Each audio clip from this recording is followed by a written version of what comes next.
Sanathoi, Lashinma Ludina, me Magapuna, Lakmine, Hospital da. Taro, Yumdaki Pal the lip to Nalermi. Mehema. HMC, Pari to become Dorogi. Taro. Doctor Nabudi, Kashida or Hai. Makokta, Kitang Sopani Hai. Housic Padi Karafari. Lao, Changasi. Yamunga, Pari Galemina Hoguni. Mehema. Hoi HMC, Changasi. Makoy puna changminarei. Taro. Yamo, me mohoi lae. Pari, makok sokibagi nana yenglei. Sanathoi, mamaido ikai boy luktaki. Surjakanta. Mema, jango. Marupti thawo mafam na chatkibra. Mema, hoi yamo, ngarang chatkibani. Surjakanta. Oh. Marup laaga angang shingi kutido amukta yektoksi. Mema, hoi yambung. Taro, aidi kawidana, wari nungari ngaida. Mema, lao, cha laursi. Mema, hoi je. Surjakanta, hoi, noishu cha lauro. Ay doktor manakta changu hige. Hairaga Surjakanta chatki. Taro, Ibima Sanathoi, no any worries and Ramuko. Stanathoi, Hoima. Mima Taro Toki. Stanathoi, Pari the Kamina, Wangangani Kangamdi. Pari, Stanathoi Mataudu Munayengi. Stanathoina, Pari the Yanglapada, Michanermi. Stanathoi. Kagino Munayengi. Pari, Ayanamunda Mundangshe. Kayino khambra. Sanathoi. Khangde, kayino. Pari, adubra, nang manushibagi. Sanathoi, pari de yingduna lay. Karimata haidana. Pari, nang na masigi pakom hujik shipitri. Ngashiti piyo. Sanathoi, kay haidano khangde. Pari, Hoida, housic Peter Shieda. Haying why a knocked the lerga higher sheda. Stanathoi, Pari you hayedda ngaklemi. Pari you haidena, Stanathoi tamoida, Uhang Jama hanglemi. Mima, Tarosu, Wari Stana lai. Taro, Ibima, Chataxi. Ibungo, Nangmana koktu, Chi Hebedu, Karafara bro. Pari, Ima, Karafari. Tanjaduda Surjakanta Sulai. Taro. Yamong, Doctor Nakari Hairage. Surjakanta. Kayutoy tukpa Hairagdida. Haying ma ekoyum da Hanbayarni hai. Mema. Oh, Parida. Adudi Yambong, HMC. Ekoy Hannabatozerage. Yum the stu Kanamatalate. Numitsuda Sale. Taro. Hoi, chalo. Mema. Adudi chatlage ko. Hairaga mama macha chatki. Asumna numit adu hoki. Asumna matamasi kangudabana. Ngasidi dance competition pangthokani haiba numittu yarakli. Pari masakara faraduna chaktoklaga Sanathoi hoidalaklami. Mi loinamak laknari. Jinglenga Sanathoiga makoy ani khak ngairi. Helen. Thaba. Hojik fao hero heroine anido laktrine. Thaba. Hoi. Helen. Jelis hange. Helen jelis ki manak tamna lai. Jelis. Hojik fao jinglen hoi laktribo. Jelis. Laktri. iPhone togi. Jelis jinglen de call tarmi. Jelis. Jinglen. Hojik fao laktribo. Jinglen. Lay, AD Tampakale. Sanathoi di muy bodyguard na tilakti male. Jealous. Nang jibabai. Yare, thura lao. Program hori, thura lak na batoroko. Chinglen. Hoi. Hairaga jealous phone thamki. Sanathoi shu lo shilami. Pari. Ima. Ima hoidi horen akhoi pabung hoi lakpada lakminaro. Mema.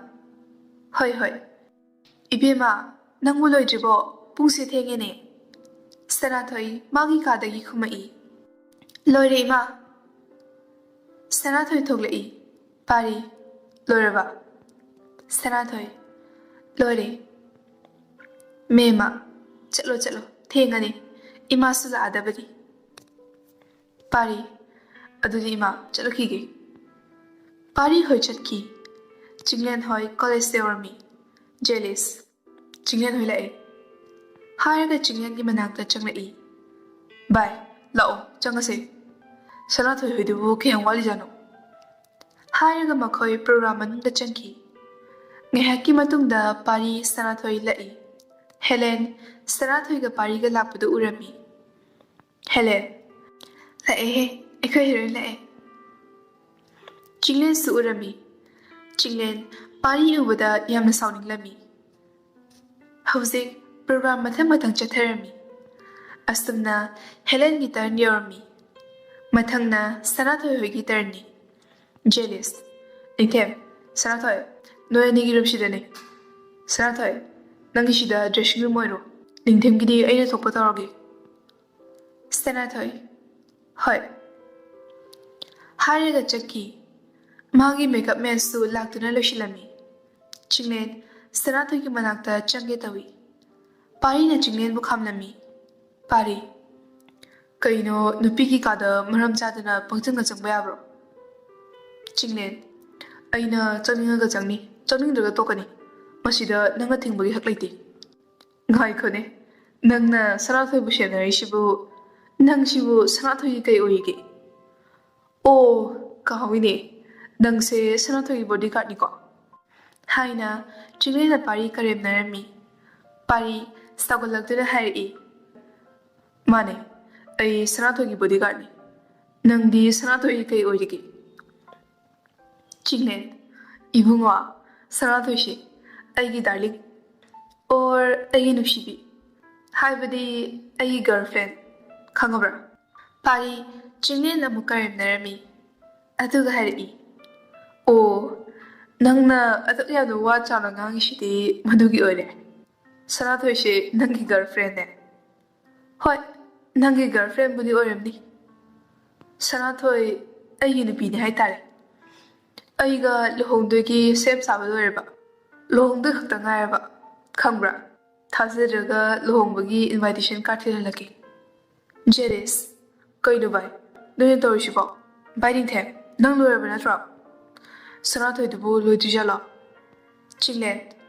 Ai tamfada hangi. Hairiga tamfa kaupa chatki Chinglen. Tamfa Sanathoi gi manakta changlai. Sanathoi loirami. Asumna Sanathoi hoi gi turn tarami. Sanathoi thoglai. Pari Ningthem Chinglen. Sanathoi da munna yengi. Sanathoi gi fazaraba maithongda leitengi oiba potlam singna. Magi fazabagi magun hinkat hali. Jealous. Yare. Bai Chinglen. Nangbu nayado haing changma khangaroi ni. Bai Ningthem. Yare. Noigi turn yauri. Ningthem. Hoi bai. Ningthem Sanathoi changki. Chinglen pari michanarami. Chinglen pari munne yengnai. Aduga Sanathoi hoigi performance singlami. Ningthem Sanathoi pabada chapchai. Amana hindi, amana wate. Makhoigi music, makhoina setorakpa dressing style, makhoina tawthorakpa dance aduga astuki matik chani. Pari hoigi ima babung hoi punna lakminarami. Asumna loshilakpada Sanathoi makhongdu leithekuna tarami. Mi mayam omsinaki. Chinglen. Sanathoi kedoroge. Sanathoi gi makhongdu noibirami. Pari. Sanathoi tabro. Hairiga Sanathoi bu pari na pamkhatuna hospital tamna puraknaba tawi. Mema ipa pakhatna hai. Ibema nangmu kedoroge. Ibunga pari Sanathoi shi thuna hospital da punaba tawsi. Surjakanta. Pari nangi gari tuta lao. Ipa hoi Sanathoi shi puramagi.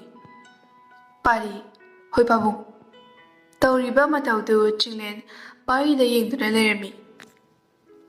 Pari su Chinglen da yenglai. Pari. Laodana Sanathoi ki darling. Chinglen lai.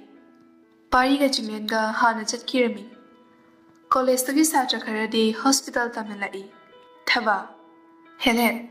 Sanathoi do hospital yokramale. Helen. Fanadum farabani. Makong leki ido. Khalak tumpeli. Hai ko de thaba. Ai performance to bu kamdogi. Thaba. Yam phase. Nangi performance to hanaki price nanaga lawde male. Asomdena Sanathoi laikat narami. Sanathoi thuna warta pasan ki. Surjakanta. Pari. Thuna masigi hidakse lero. Pari. Hoi pabung. Surjakanta. Seldi yaurbo. Pari. Pabung yaure. Hairaga pari thuna yangna chatki. Pari ngayaki matung hidak puri. Hidak tu doctor repisan ki. Pari Chinglen yamna pakacharami. Jealous Ningthoujam huisulai. Jealous. Bye Chinglen. Sanathoi kamdaroge. Chinglen. Khangdiye bye. Bye khomba thoglai. Surjakanta. Doctor. Icha bu kamdaroge. Bye khomba. Hojikti kishu tawroi. Magi khongi shingni nauri thokibagini. Mayamna matam chana pukhat pirakpase. Yam fare. Doctor. Akhoi manungda changba yaragadra. Bye khomba. Yarni. Ngashima yumda hanba yarni. Pari. Thank you, doctor. Hariga pari hana Sanathoi ki kada changki. Pari ki mawongdu mayamna ngaknarami. Mema. Ibema. Nangmu kashi tawdrabo. Sanathoi. Kashi tawdraima. Mema. Icha sa. Noina icha bu matam chana pukhat amdradi. Icha se kai oini tamangamdi. Surjakanta. Adudi ay doctor dagi che lawrukige. Hariga Surjakanta chatki. Tharo. Icha sa cha thaksi. Chinglen. Yani ma. Makhoi punna cha thakami. Asumna nungdang wairam oirami. Jealous Ningthoujam. Bye Chinglen. Chalashidana. Chinglen. Bye. Noi hana chalamu. Ningthoujam. Hoi bye. Bye Jealous. Chalase. Lao. Thengi. Mihima. Icha hoi chatlage hai bro. Jealous. Hoi ma. Numichu tashilai. Tharo. Hoi. Chalo. Asumna Jealous Ningthoujam makhushu chatki. Surjakanta. Adudi hannaba tawrshira. Mihima. Hoi yambu. Pari. Sanathoi di chatpa ngamaroi. Ai thangbirage. Chinglen pari da yeglai. Pari Sanathoi bu pamkhatli. Aduga gari thamliba mafam adu tana pui. Chinglen yengba natana wa ma fawba haiba gamkhide. Mehmana di khangi. Chinglen na Sanathoi bu pamjai heba. Mehma. Ibungo nangdi hankiroidra. Chinglen. Astamna chahi amagi matung college loinaduna aroiba exam gi result ngainarami. Mehma. Sanathoi, nangmu kalai chatoino. Sanathoi. Ima, yumda sum leibase talle tawbane. Tangfa hoida chatluge tawbane. Mehma. Chatkiga pariga chatludana. Ai parida hakige. Sanathoi. Yarnida. Mingonda sum haibasu talida. Gasidi ithanda chatlage. Mehma. Hoi. Ngana halau ko. Chinglen Sanathoi bu lawwa laklami. Mehmana urami Chinglen lakpa. Mehma. Kainone. Moyeningi mawongsibo. Somdana sili langliba mayamsiga. Kamain tawni aide. Wafamsi ibimada hautoge. Thabaksisu thuna pangthoknaba hairagi. Chinglen Sanathoi chatki. Nungshi. Tamfa. Aibu nangoda kainoma hangeni. Tamfa. Hayo ima. Nungshi. Noi tamoga Sanathoi ga hozik phawba khangnaribo. Tamfa. Hoi ima. Yam nungsinaribane. Kuireroi yumda pusilakadaba. Nungshi. Nabung laga imada hairuko. Tamfa. Ima. Somdana Chinglen amadi Sanathoi wari nungairi. Chinglen. Sanathoi. Akhoi yumda chakashira. Sanathoi. ꯍꯣꯏꯅꯦ, ꯆꯠꯂꯁꯦ. ꯆꯤꯡꯂꯦꯟ ꯁꯅꯥꯊꯣꯏ ꯄꯨꯔꯒ ꯃꯌꯨꯝꯗ ꯂꯥꯛꯏ. ꯇꯝꯐꯥ, ꯏꯃꯥ, ꯏꯃꯥ, ꯇꯥꯃꯣ ꯍꯣꯏ ꯂꯥꯛꯑꯦ. ꯅꯨꯡꯁꯤ ꯊꯣꯛꯂꯛꯏ. ꯁꯅꯥꯊꯣꯏ ꯅꯨꯡꯁꯤꯗ ꯈꯨꯔꯨꯝꯃꯤ. ꯅꯨꯡꯁꯤ, 이붕어, 미기 마차세 ngallingaisida chalanaba daw. Chinglen, kay no ima, sanato siya yumsigi mo na purabani. Nungshi, madu ay niyade, tunad hindo ko. Chinglen, kay no ima, ay di machalaloy. Nungshi, ima na hay siyaw, no ni lang na lay na bayaroy. Chinglen, kay no ima, maramdi. Nungshi, maram hay babu, no ni ay hiichangal tani. Nungshi wahayida tabada machasingdu ngaknihingla'i. Nungshi, wari pumba amata chithadala tamnami. Nungshi, maramsina nuyanigi marakta layi amana chingkre. Ngasi haiba numitsidagi nakhoyani lapthoknaba na yefagani. Imana haise nuyanigi fanabani. Sanathoy, thengdringaisida ima thinbirage. Sanathoy, hoy ima. Nungshi, lao lao. Nungshi, Sanathoy mayumda tilami. Mema, Sanathoy, pari no eniki luhongmagi matam lepnarabani. Nang wakal lang pangkan bayaroy ko. Sanathoy, hoy ma. Asamna, Sanathoy, pari, pulsi chupa layminaki. Aduga, chinglendi, ang ngawag pangkak o yauduna, helen mulawarga hingminaki. Matang asida, tangkak na inasandok charagniba, layi amana hariba wari asi lushinjay. Aroiba oina, writer ki maikaydagi, wari asida asoyaran yawkiba layrabasu, wari tabiribasingi mapamda, ngakpinaba haybirag pagaloynana. Pazariba isamakna, papadasu soykilankiba kaya yawrabasu, pumnamakna ngakpinaba nolukna haizabagaloynana. Channel asibu, like, share, subscribe to biramu haizabagaloynana. Miyamgi famda kainanaba kaya thangisari.